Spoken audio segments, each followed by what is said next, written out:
In this video, you'll learn how to install and use the latest version of GCC on Ubuntu using just a few commands.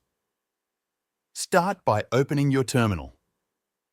First, we need access to the latest GCC packages. Ubuntu doesn't always include them by default, so we'll add a special repository provided by Ubuntu's own toolchain team. Type sudo add apt repository ppa ubuntu toolchain rtest press enter when asked to confirm.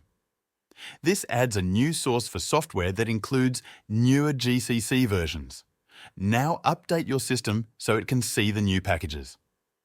Type sudo apt update. This refreshes the package list, including what's available from the new repository. Next, install the latest version of GCC. At the time of this video, that's GCC 14. Type sudo apt install GCC 14 G++ 14. This installs both the compiler for C and C++.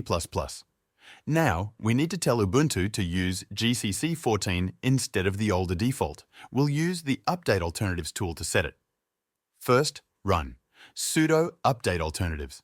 Install /usr/bin/gcc/usr/bin/gcc 14100.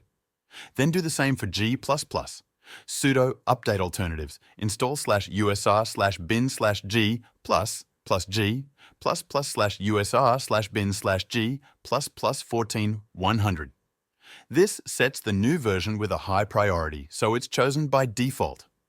To check that everything worked, type GCC version. If it shows GCC 14, the setup is complete. You now have the latest GCC version ready to use on your Ubuntu system. Thanks for watching.